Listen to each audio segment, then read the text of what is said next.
Welcome to another live episode of Halftime Adjustments. It's your host, Eddie Arnell, my man, G Witt, and my man, Mr. Tighten J. up, Lou. baby. What's going Tighten on, up. fellas? Tighten up, man. Tighten Tighten up. What's going on, gents? What's going on? What's happening? And another week, preseason week number 2. It's it's becoming apparent that we might have a defense here in Nashville. It's amazing to see that how aggressive they're playing. I'm really excited about the way I'm seeing them play. But week 2 presented its own challenges because now you had to travel and you got a full week down with Tampa Bay. You really wanted to see how this year's Tennessee Titans matched up against the Super Bowl champs. Now, we knew it wasn't going to be a lot of ones versus ones, but there were some occasions, right, that they were able to match up ones versus ones and twos versus ones in some particular instances. But, overall, I think they got a good measuring stick of how good this team is going to be. In particular with the young guys that we brought in this year, they really made a lot of noise this week down in Tampa Bay. Well, go ahead, G-Witt. Go ahead.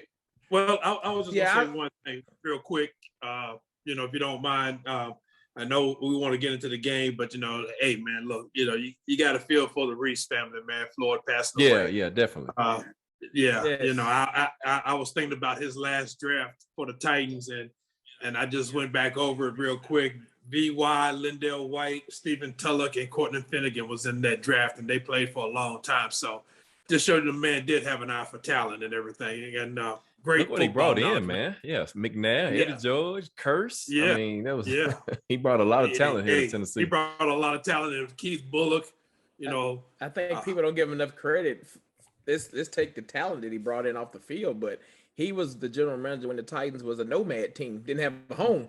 Right. So with that transition from Houston to Memphis to Nashville and then have that longevity built, hats off to just the eye for football that he had. Yeah, exactly. Absolutely. So, just our sympathies go out to the Reese family and everything, man, because it's a big loss. But we now, and not to sound selfish or anything, but we now understand why he was no longer on the radio. He got sick with cancer and everything. So, right. And I, for one, missed him. Yeah, you're right. He did a lot for Nashville, man. In particular, the Tennessee Titans, and and got the organization to where it was in the late '90s, the early 2000s, and the success. He can be accredited for a lot of the success that we had doing those runs to the Super Bowl, the AFC Championship game, and and so on and so forth. And so, definitely got to give a shout out to the Reese family. Thank you for bringing that up, G Witt. And the loss of Floyd, and and J. Rob is just picking up where he left off, pretty much. If people didn't know, him and J. Rob worked together in New England, which was a pretty interesting story there. Well, the other thing about it too, found out this week, after he passed and everything, he was the one who called Steve Underwood and recommended J. Rob for the job. That's told right. him that's who they needed to hire. So he still got his fingerprints on the team and everything. Exactly. Well, so guys, like I said, a lot to break down this week. Very exciting, man. We saw some videos from practice this week, a lot of one-on-ones, and we talked a lot. We text back and forth during those days, and you gotta like what you see, man. You gotta be excited, especially for these young guys, all the scrap and the hard work they put in, and they really showed up against Mike Evans. For instance, Caleb Farley. Yeah, he got beat by Gronk, once or twice, but he held his own against Mike Evans. Yeah, what you like to see is, he has that, what you call that short-term memory. I mean, I think some of the video they showed, he got burnt by Mike Evans deep, or Godwin deep, and next play came back and made a breakup. So you like to see that from him. Fulton did very well in the one-on-ones that I saw from him. Of course, Jack Rabbit. So to see the defense, again, this is what the Titans have had to fix the whole offseason. We didn't get the luxury last year of having off season. We just jumped right into the season. But so far, the consistent thing from training camp to preseason, et cetera, is this is not going to look like the same defense that we put on the field last year. And again, it's all going to keep talking about communication. I mean, I know I saw Bowen came down and he was on the sidelines yesterday's game as opposed to being in the box. And to me, it don't look like we missed a beat from week 1 preseason to week 2. So there's something that's going right. That we can feel confident as Titans fans. There's something going right in that defensive room that's translating to the field. I think we know what it is. Well, I'm just going to say this, man. I'm just gonna say this because you know I'm loving it, but the thing I love the most about it is just the aggressiveness of the defense. That's right. That really, and it was just evident last night. It was evidence against Atlanta, but it was evident last night. You know that the tackling was crisp, the tackling was sure.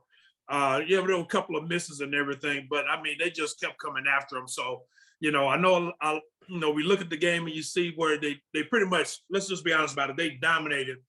Our second and third string defense dominated their second and third string offense, which, you know, bodes well for us. That means the problem we're gonna have a good problem in a couple of weeks in the fact that we're gonna let some good players go. Exactly. That's just the bottom line. We're gonna let some good players go. But yeah, you gotta like the defense, man. You gotta like the way they're playing. You gotta like how they're calling and thinking they're being vanilla. We got one of our draft picks that showed out last night. I mean, all over the field. All over the field. Had to give props all over the field, man.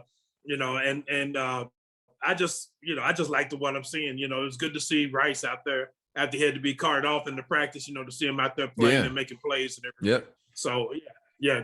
We can go on about this defense, you know that, but you know, it's just one of them things, man, you just love to see. But fellas, did we not call it on this show? Did we not say Elijah Molden, Rashad Weaver, there was going to be some big time players for this football team? We called it on this show when they got drafted. And you saw it. You know, he got his first preseason action, live action against another team this week, and you saw it on the field. It translated after he had a good practice during the course of the week, and then you saw it last night in the game, all over the field. And can you tell me about that blitz, man, when he went up under the offensive line? I mean, I think that the best part is a video I seen. I don't know if it was NFL Films or one of these PFF guys on Twitter that had the video from the quarterback's view. You really see him dive under the two linemen and just bear crawl basically to make the sack. Man, the only thing that was missing on that was a strip fumble. I mean, I think he was just a half a second slow on getting the strip fumble. But I mean, you like it. We actually got some football players who want to play ball. And that boy, it's good to see again. Everybody always talks about preseason this, preseason that. I think we're seeing we need a preseason for some of these players. You got to remember, a lot of these colleges dealt with COVID last year too. Didn't play. So games and everything wasn't the same. So to be able to get them any type of gameplay now before September, I feel like what we're doing right now, seeing in August and early September, is only going to bode well for this team come December. Mm-hmm. Right. Exactly. Right. And, you know, and you even got like what you saw the receivers, you know, we had Westbrook, Akeem making plays, you know, really fighting for the football. Josh Reynolds showed up. He looks more healthy now. Mason Kinsey, I can't say enough about him. He's definitely going to be the number 4, you know, number 4, number 5 receiver on his football team, because he is really he's got some really good hands, run some good routes, made a great catch in the game last night. And you, like I said earlier, you've got to like what you see out of this young class of players that we got on this football team. Absolutely, man. And don't forget about Fitzpatrick finally. Fitzpatrick? Yeah. Des Fitzpatrick finally had a good game. And Vrabel actually played him compliments, talking about his blocking is getting stronger. And quietness is kept. We hadn't even mentioned it yet, but we might actually have a kicking game. Yes. You know, and I was gonna steal from my boy Dion. That freaking kicker made a 58-yard field goal. And he probably would have been good from 62. Right. I was gonna say he made it with a lot of clearance. And I hate it for Tucker McMahon. He's hurt, but man, I'm telling you, Sam Ficken he's taking the job by the throat and to say, hey, this is my job to lose. Yeah, he's absolutely doing it. And you know, Vrabel came up seemed like his leg is getting stronger. I mean, you notice he had one kickoff that was really short, went to the 10, but the rest of them were in the end zone or through the end zone. One even hit the upright on the crossbar and everything. So, you know, we might have one finally. You never know. My only question, and me and Jay Lou was going back and forth about it last night, that offensive line, man. Yeah, that's a concern for me, G. And I'm gonna tell you, man. You know, the depth and the quality of the depth is a big concern. But then the right tackle still hadn't been decided. And, you know, some Braylo, Quisenberry, Rendez, you know, none of those have been impressive to me so far. No, Poe Rendez, he got baptized into the NFL last night.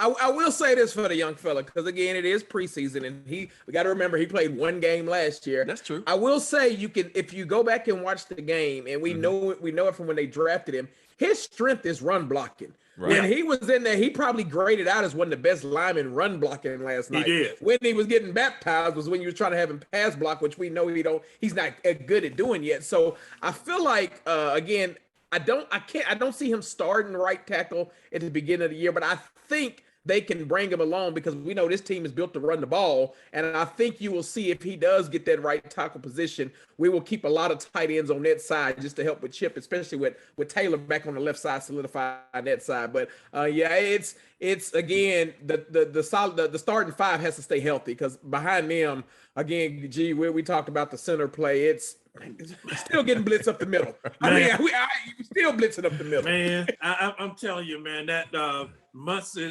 he's just a turnstile, man. They call him a turnstile, and it's apropos, man. It fits.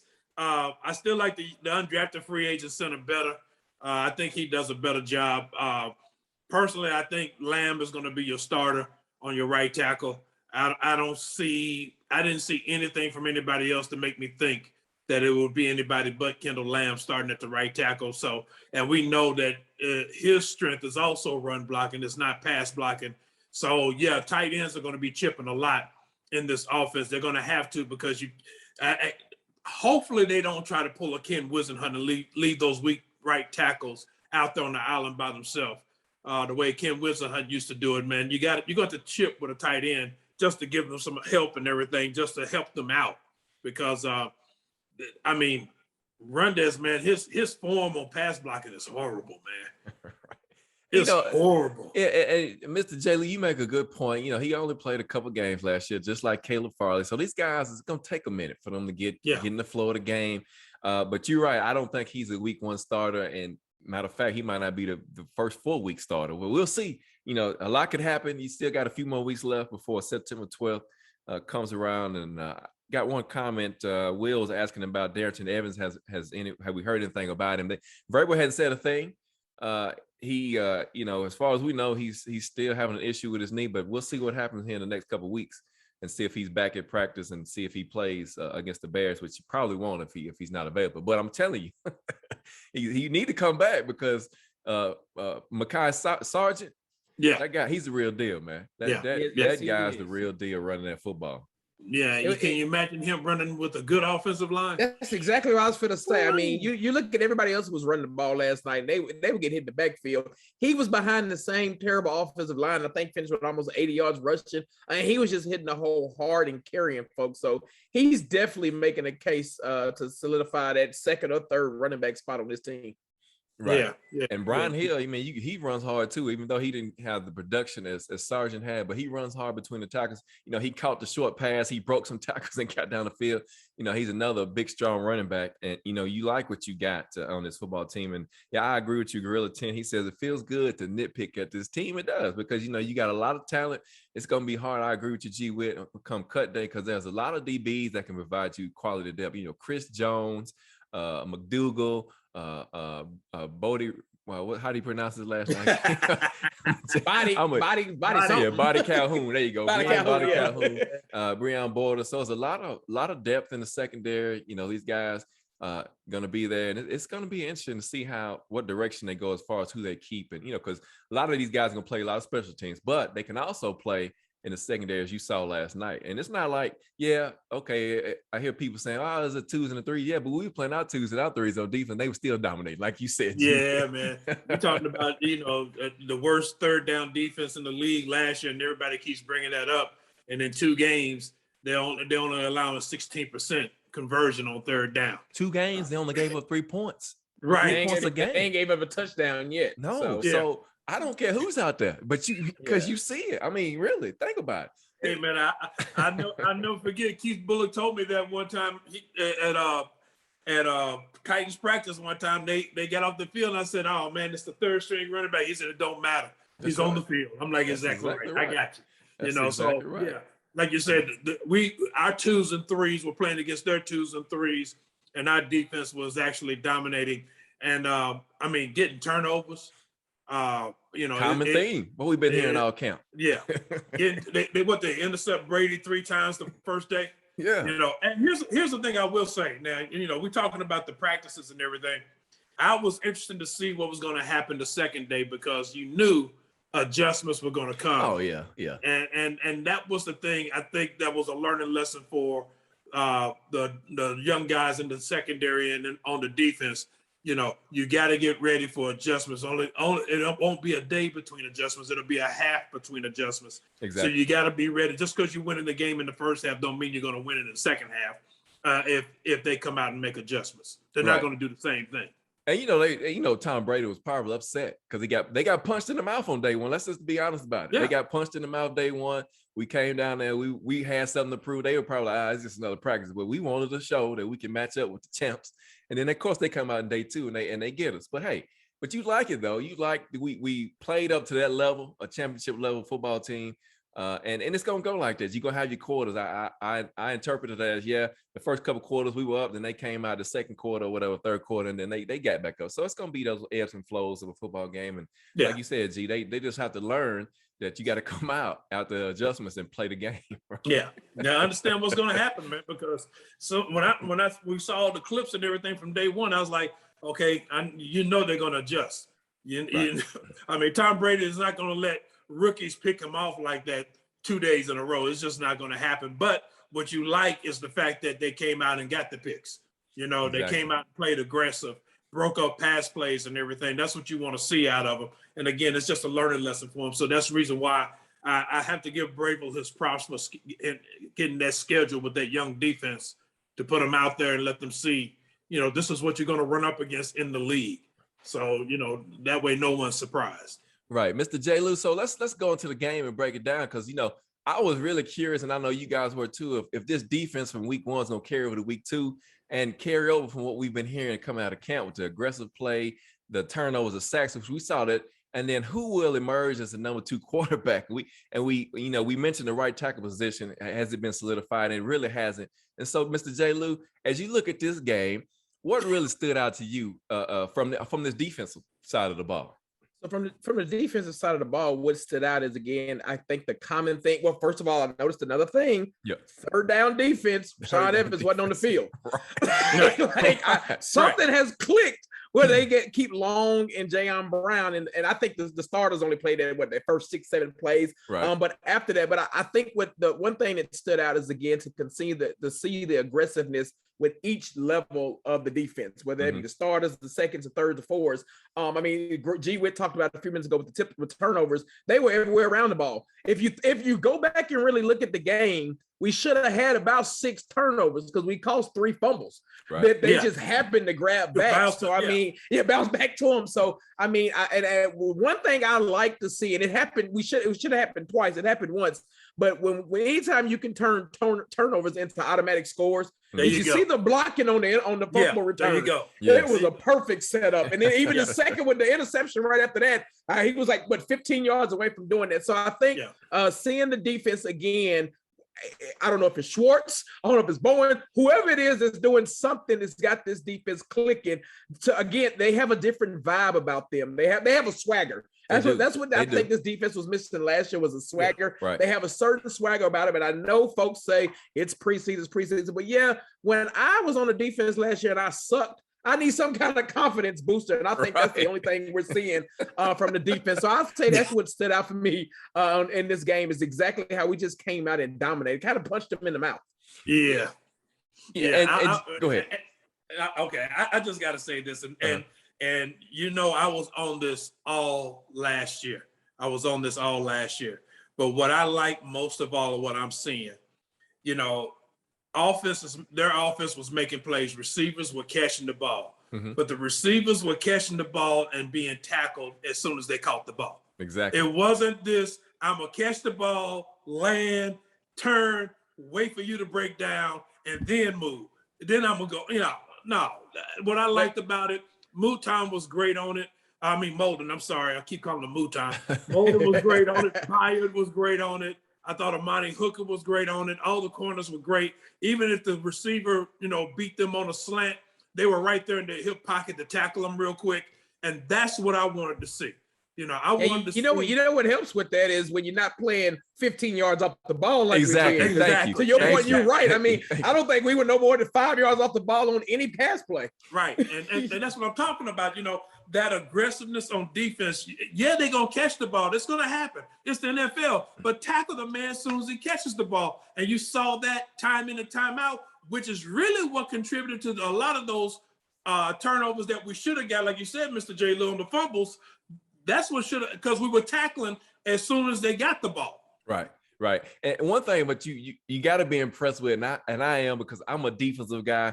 I love when there are at least 7 to 10 white jerseys around the football. I mean, every time, run to the ball. To the ball. Why? Because things happen when you run to the football. And you saw it. A lot of those fumbles, Mr. J. Lou, to your point, they should have been ours, but we was right there making plays, right? And so, like I said, as a defensive-minded guy, I love to see when the guys are flying around to the football, and that makes a difference. Like you said, G-Whip, the tackling is better. Molden is a great tackler in space. I mean, yes. You could coach that, but you got to have those instincts, and he has a lot of them. And so these guys, I can't say enough about what they've done for this football team, especially this defense coming into 2021. I mean, and sky's the limit. Sky's the limit. Man. You saw him. As quiet as it's kept. And again, I think we talked about this on last show when if I know the person next to me is coming for my job, that makes me play better.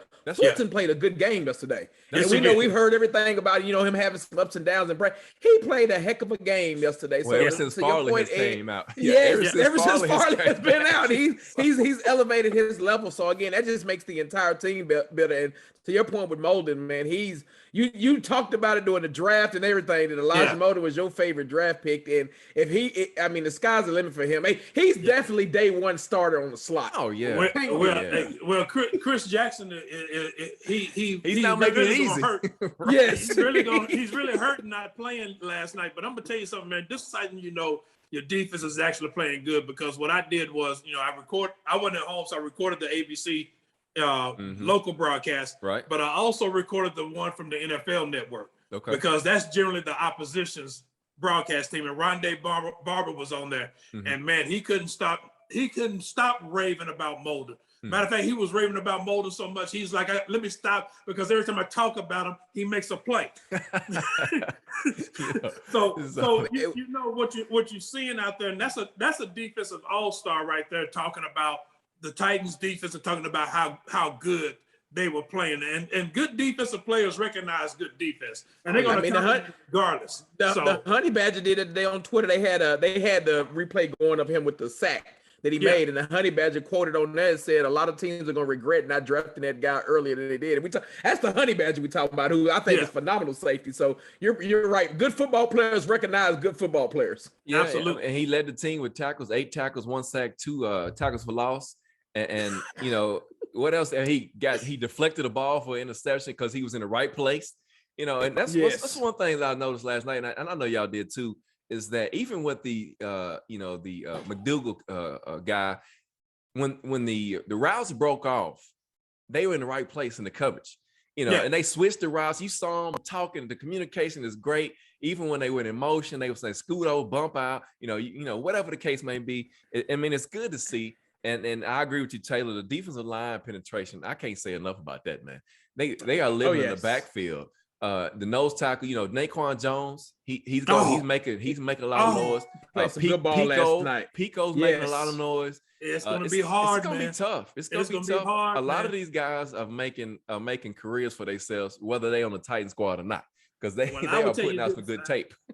I would tell you this though, and I'm just going to say this because he's in a learning mode too. Rashad Weaver learned a few lessons last night as well. He did. Because he got caught up in some things that couldn't, and what he put like this, what he couldn't do what he did against Atlanta. So right. he's learning the game, but he was still effective in getting pressure up the pass up from the wing outside and everything, and bull rushing and everything. So what I was paying attention to was how much time the quarterbacks had for Tampa Bay to throw the ball, and for the most part, it was they only had like 2.5 seconds to throw the ball. Now, granted, that's normal, But when you're talking about last year when they had 3 to 5 seconds to throw the ball, you know, you're going to take the 2.5 seconds. In some cases, with the blitzing, they only had like 1.5 seconds to get rid of the ball, which is cause for a lot of the errant passes that happen. So that's what you like seeing from this defense, not letting the quarterback get comfortable, because they were pushing the pocket up the middle too. So, you know, that wasn't allowing the quarterbacks to get comfortable. So 2 for 14 on third down efficiency for the Buccaneers, 207 yards of total offense. As I mentioned earlier, back-to-back weeks of just allowing 3 points, 3 turnovers, 3 sacks. And I think Atlanta only had 1 third down conversion last week. And so those are the things that we had to work on in the offseason. Those are the things that have been worked on. You can tell the difference in this football team. And I'm going to tell you, and I can't remember which one of y'all mentioned it, but it was Mr. J. Lou. He said, something's going on this defense. And we know what it is. Vrabel's not involved in it as far as the decision-making. So that's good. He's letting his guys coach. You know, Swartz and company is doing a phenomenal job. And so let's just hope he stays as the game manager and he's not involved in either side of the ball. And, you know, he's just coaching, letting his guys coach, right? Yeah. And I'll be honest with you, man, you know, and I would say this knowing that it's preseason, you know, we have to wait to see in the regular season, because my question is going to always be, and I had the same thing with Arthur Smith when he first started, how you going to adjust during the game? That's going to be the key. You know, preseason is preseason. Everybody's pretty much vanilla, but how you going to adjust during the game when it becomes live week 1? So it's going to be interesting to watch, to see how they play, to see how aggressive they're going to be. They still sometimes have containment issues, but other than that, man, you really have no major complaints about the defense at all. And to be truthful about it, you really don't. Mr. J. Lou, I know you saw it, man, because Bowen continues to run that 0-man press coverage. You must be in my head, because I was just about to say, I've seen zero blitz so many times, and you know, it just warms my heart. The zero blitz does, man, because it's so much. And you know what? And one thing that I don't know if anybody mentions it a lot, I've heard this a little bit, but there's a lot of speed on this defense this year. Yeah, there's a lot more speed. That was something else from last year that we had to get better at. It's the speed, and not only the speed, but the youth, right? And so there's a lot of speed. You know, Jack Rabbit's not the fastest guy, but he's smart. He can be he knows how to play in position, right? But you got Caleb Farley, you got Bayer, you got Hooker, you got David Long Jr. You know, you just got speed and key positions on the field, which you're going to need, especially with these teams now with these high-powered offensive need receivers. Well, that's what you see. Jr. is having a great camp. Yes, because he was all over the field again last night. Like he has not had a drop off. I mean, he's gotten better, and that's a scary thing right there. Rashad Evans. Well, and that's the thing. It goes back to your point about Rashad Evans not being on the field on third down, man. Exactly. It goes back to that, because all of a sudden now when you put David Long Jr., you're leaving Jayon Brown in there, you got speed all over the place. Right. And you're looking at the pass rush, man. You're looking at how Landry, you waiting to see what's going to happen when Bud Dupree gets in there, because you already got Rashad Weaver going. You got Derek Roberson going. John Simon. John Simon. You're seeing speed and power all over the place. And, you know, just think about it, man. We haven't even seen the Nico Autry on the D-line yet. That's what I'm saying. We hadn't seen none of the ones hardly. Yeah, you know, Jeffrey Simmons got to play a couple of plays last night. But, you know, we hadn't even really seen the ones on that defensive line. So that's going to be interesting. Tierra Tart is playing well. It's just, man, you know, I don't know what we're going to see against Chicago, but these last 2 games, man, it's been awesome to watch this defense. Right. Thank you for joining us on another episode of Halftime Adjustments. Your host, Eddie Arnett, my man G with my other man, Mr. J. Lou. Tighten up, baby. Thank you for the comments, the questions, man. And Boogie, man, I appreciate it, man. He said he loved the show, man. He please share, and we appreciate that support, man. And so here we go, guys. And so the next topic is who is emerging as the number 2 quarterback? Because you got guys, both of these guys are playing decent, right? I mean, hold on, Mr. J. Lee. I gotta do it for the show, man. I gotta have the discussion, right? This is good you stuff. Do. Yeah. I mean, go ahead. Matt Barkley is going to be the number 2 simply because I get he can come in and push the ball down the field. Yeah, I think Logan Woodside is still a project, and I think you try to put him on now. I heard some things on NFL Network today that They kind of in a bind if they want to put him on the practice squad because Arthur Smith loves him to death, and Atlanta's was it AJ McCarron just went down and got hurt, so you might lose him. But I feel more, as a fan, I would feel 1,000% more comfortable with Barkley coming in, only because given our wide receivers that he has at our skill position, he can push the ball down the field better than Woodside can. He can. And then Woodside don't know how to see things that's running right in his face. So until he picks up the blitz in the middle, I don't want Woodside in there. Well, look here, man. I here's the thing that really solidified it for me as far as Barkley is concerned. And, let's be real about Barkley, too. He's a journeyman, like you said, Mr. J. Lou, he can push the ball down the field. But the thing that Barkley gives you more than anything else, he gives you options. Mm-hmm. If you notice Tampa Bay's defense, when Logan Woodside was in there, they really didn't play the pass. They played the run the whole time. They were definitely, run oriented as far as that defense was concerned, which is one of the reasons why, they couldn't hardly run the ball when Logan Woodside was in there. But when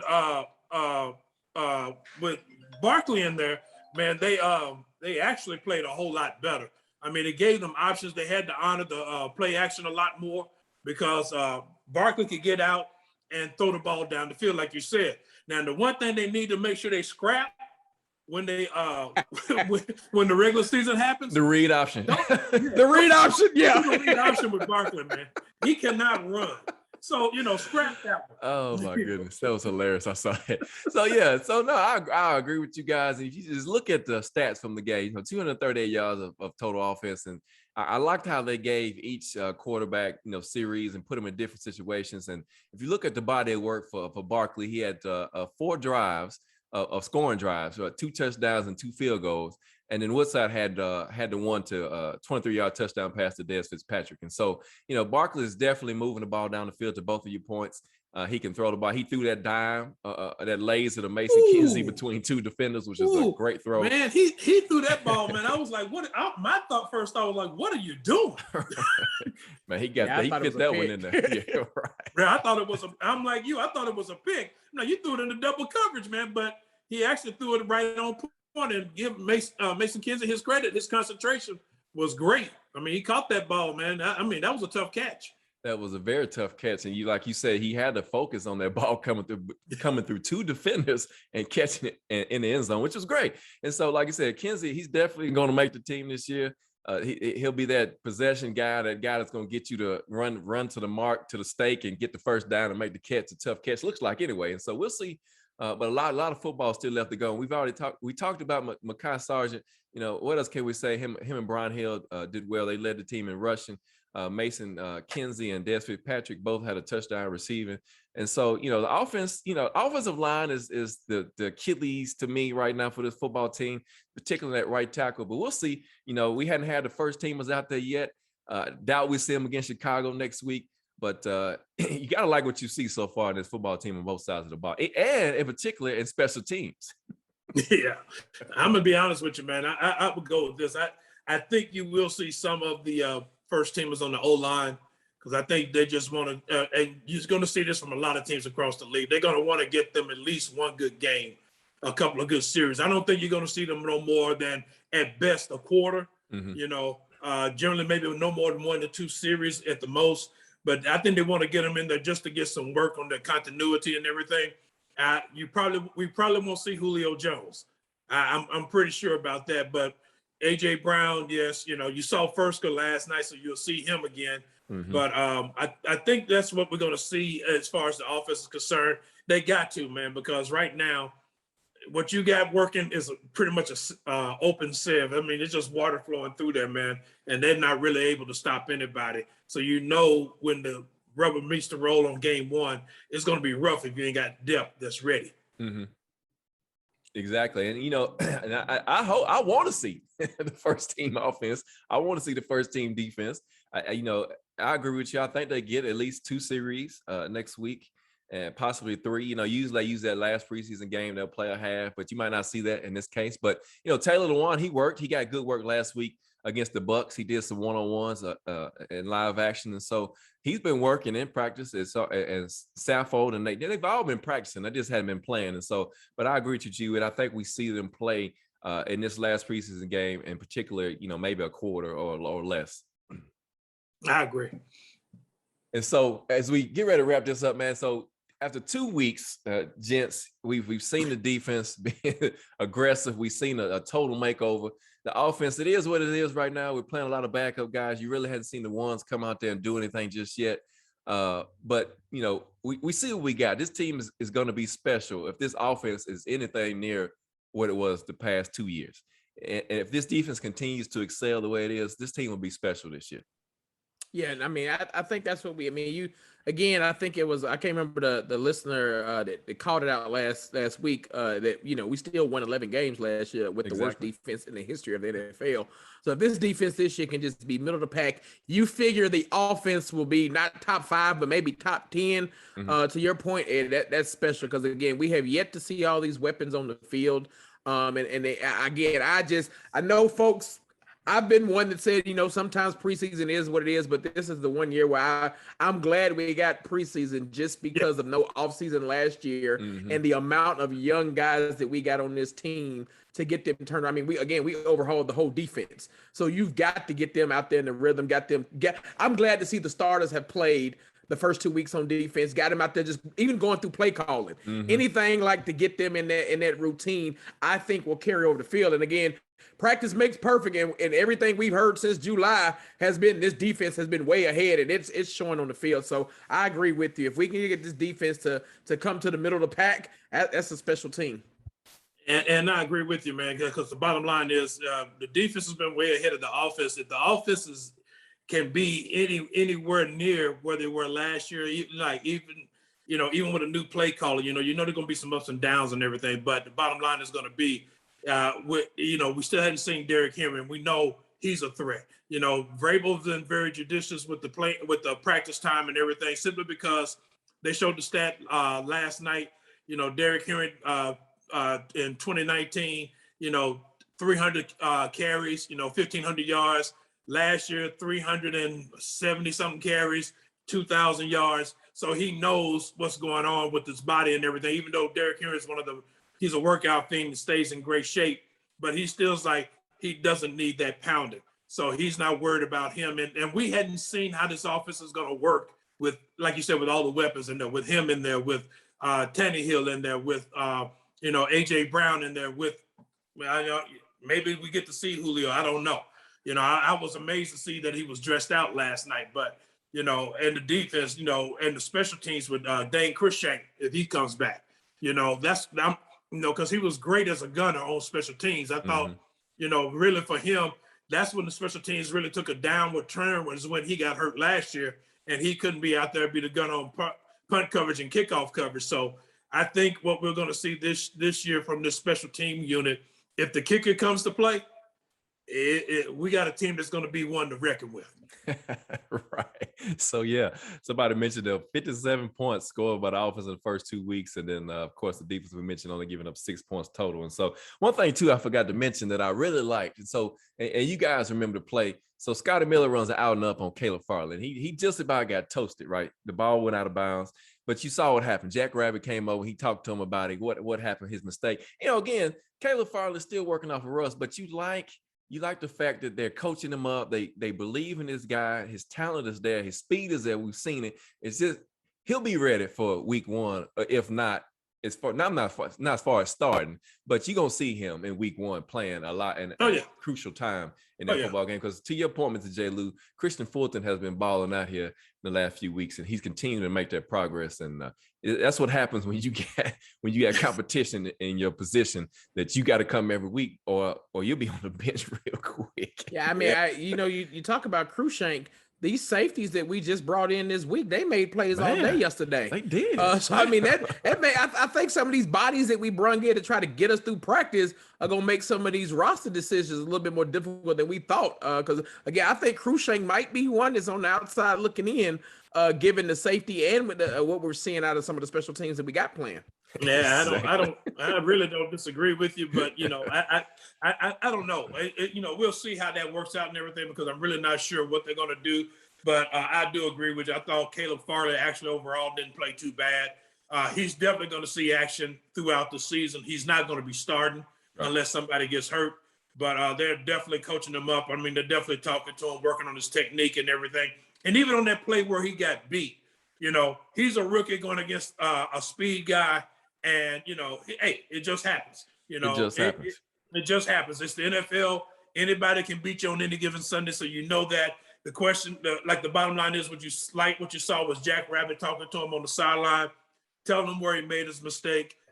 He go back, look at the film. They're going to coach him up, and we'll just see how it goes. I thought, again, one of the things we worried about last year that we saw was Kevin Byard taking a step back. I thought the 2 games we've seen, he's definitely playing Kevin Byard ball.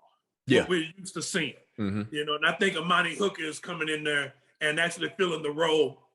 We still don't have what our boy brought to us. We don't have that thumper yet. At least I hadn't seen it yet.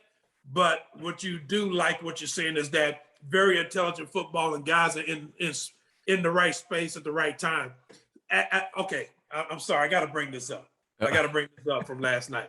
I got to bring it up because I got 2 officials on the call. Was that a fumble, interception with the tight end, or what? So I'll go first, Ed. Go ahead. I knew they would replay it because they let it score, which I was good to see that the referees let the play go because you automatically get a review.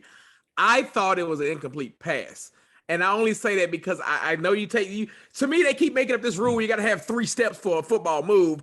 The 3rd step is when the ball was coming out. So as a Titan fan, I was glad to see it go our way. I thought the call and it was Booger. So I just knew that Jerome Booger was going to go against the Titans and say it was overturned. So I was shocked when he came back and said it, but I thought it would have been marked an incomplete pass. What do you think, Ed? So I thought it was going to be ruled incomplete myself. Because, the NFL's got that crazy rule about you got to complete the catch and the ball hitting the ground and blah, blah, blah, blah, blah. And I, by no means, don't get me wrong, I don't know anything about NFL rules. But I know that you got to complete that catch. And when he hit that ground, that ball popped out. That should have been incomplete pass to me. But here's my thing. Here's my thing. Now, maybe I saw this completely wrong. And again, this could be the fanboy in me talking. But from what it looked like to me, he caught the ball. He took his 2 steps, I thought, and when I forgot who it was, I think it was McDonald who was tackling. When he hit him, that's when the ball started moving. When he landed, the ball never touched the ground. He landed on his arm and the ball bounced out. That's gonna be something to be talked about for a while because if it happened in a regular season. If it happened in a regular, that's why I say that was a play that you can see happen next week and it'll be called an incomplete pass. And I think that's what Bruce Arians, when you saw him call him over, I think he was trying to argue, hey, it ain't a catch. Why you even doing the touchdown? And he couldn't challenge it because they already looked at it. Exactly, he couldn't challenge it. So he couldn't challenge it. But I had to bring that up, man, because I will say this: once that play happened, that opened the floodgates for the team, for the offense and the defense for the Titans, because all of a sudden you just saw a deluge, another turnover with Mouton, touchdowns being scored and everything. So all of a sudden it was 13-3 before that play. They scored, they allow it to happen, 20-3. Then all of a sudden, next thing you know, it's 34-3. I mean, it's just rolling from then on.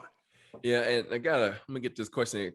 Taylor asked, do they keep Cam Baston? So, him and Chester Rogers they got an interesting battle going on as well as the return guys. But Chester Rogers is also making a statement to be on this team as a receiver.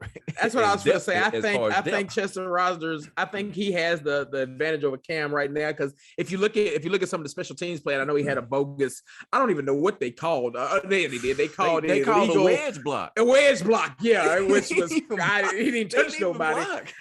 But I think when you looked at the past 2 games, that's when he separated himself, because he's been a great punt returner, great on kickoffs, and then like you said, Ed, when they put him out on the field to play wide receiver, he's making plays. So I would think right now he would have the advantage over Cam. G-Wick keeps saying Moulton. Yeah. Will heard it just like I did. He's sorry, man. He got a long day. He tired. He's hungry. Probably ain't had his dinner yet. And so you got to excuse G-Wick. He's a little bit off tonight. Yeah, like I said, I don't know why I keep calling the man Mouton. That is not Ryan Mouton, man. That is Molden, man. But no, I think really what you're finding out is that Cam Baston, I think he just doesn't, as far as special teams are concerned, running back, I think he's too indecisive. You know, and I like Chester because he comes out and he makes a decision and go. And plus, I think he's a lot smarter on punt returns. You know, his fair catches were really, you know, I thought really smart the way he did them. You know, and did them early. You know, didn't, you know, okay, I see what's coming, fair catch, we're done. You know, and I think that's what you have to do as a returner. You know, you can't just be out there. And again, he has the mentality. When he catches the ball, he goes. He doesn't waste time trying to make people miss or anything like that. He just goes. And that's what you have to do on punt returns, and that's what you have to do on kickoff returns. You can't be trying to make people miss all the time because you're going to get clobbered. And Batson has gotten clocked 2 games in a row. Right. So thank you for joining us for another episode of Halftime Adjustments. Eddie Arnell, G with Mr. J. Lou. One thing that those young guys, they better learn real quick is that you don't go into a fight without your helmet on. Oh my gosh! I think it was Taylor mentioned Antonio Brown. Antonio Brown versus Pacquiao next week in pay-per-view. So keep that helmet on. Don't go into a fight when somebody got a helmet on. You don't. No, you don't. Man. I mean, you know. And again, bring on borders, by the way. No, that was. No. That was Jackson, wasn't it? Jackson. Yeah, it was Jackson. That's right. Yeah, you know, and I'm like, if you're gonna talk smack to him, talk smack, but be ready for. You got to know who you're dealing with. Right. Everybody in the league knows Antonio Brown is crazy, so you got to be ready for that. You got to be ready and know what's gonna happen. And Antonio Brown took dude's helmet off and just clocked him. Just clocked that dude. Anyway, so again, guys, thank you for joining us tonight. We'll be back next weekend after the Bears, the last preseason game of the preseason versus the Chicago Bears at Nissan Stadium. If you get a chance to go out there, man, and support your football team and witness the 2021 Tennessee Titans. It's your host, Eddie Arnell, my man, Mr. J. Lou, and Mr. G. Witt. I'm acting like G. Witt now, man. But join us next week. Thank you for the comments, the support of the show. Share the show if you like it, man. And get us out there. And we'll see y'all next weekend.